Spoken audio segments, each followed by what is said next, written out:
it was like a release, you know. If I was being stressed or whatever, I could always come here. I'd always have people here to, like, you know, dance with, act with, and that's a big passion of mine. And then last December when it flooded, it was like everything just got taken away. I live right next door to the youth zone, and my house was flooded as well. It was quite devastating because it was quite a hard time for my family already, and it put a lot of pressure on my mum, so I was she was a lot angrier all the time, and it put a negative effect on the whole family.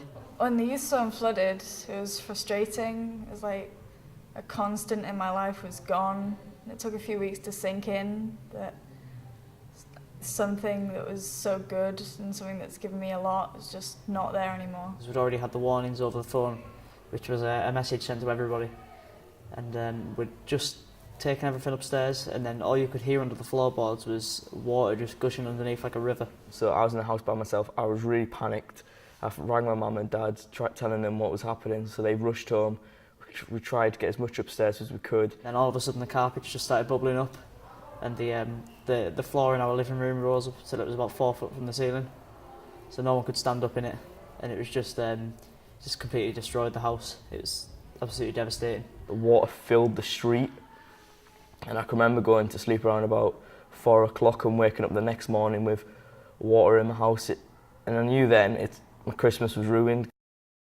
Last year, we had about 4 foot of water tore through the whole building on the ground floor, affecting us hugely, damaging a huge amount of equipment and basically rendering us unusable. So usually we'd have a huge amount of activities here. There'd be archery, there'd be climbing walls, there'd be football, basketball, all sorts of activities going on, cooking in our kitchen. Unfortunately, we've not had that for the last kind of 10, 11 months.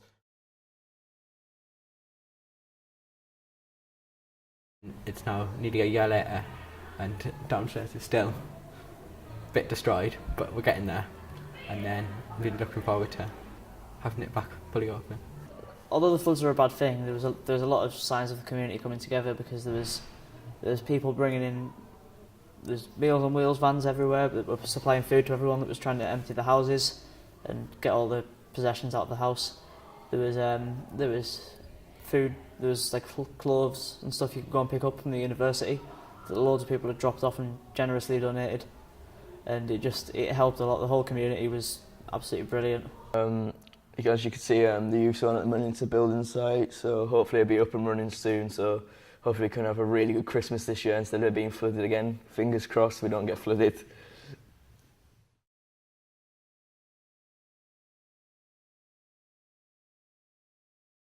We've been very fortunate to have working with us Eden Rivers Trust over the last year.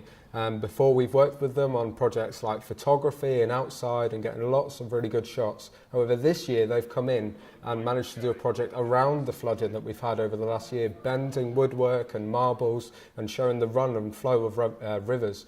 Now really, this has been awesome because the kids have managed to take this display to a local museum, and it's been on show about the flood damage there has been over the last year. When the woodwork project came, that was really in my element, because I really like doing things with my hands, like really brightened up the whole situation really. It was when we got to do make marble runs, put our names in wood, make pencils and stuff.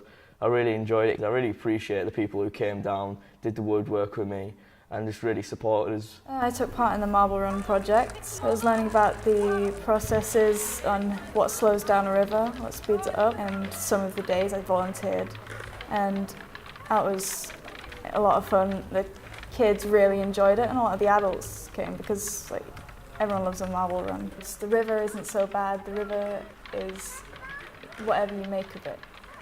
And so it was a fun project that I think everyone had a lot of fun making.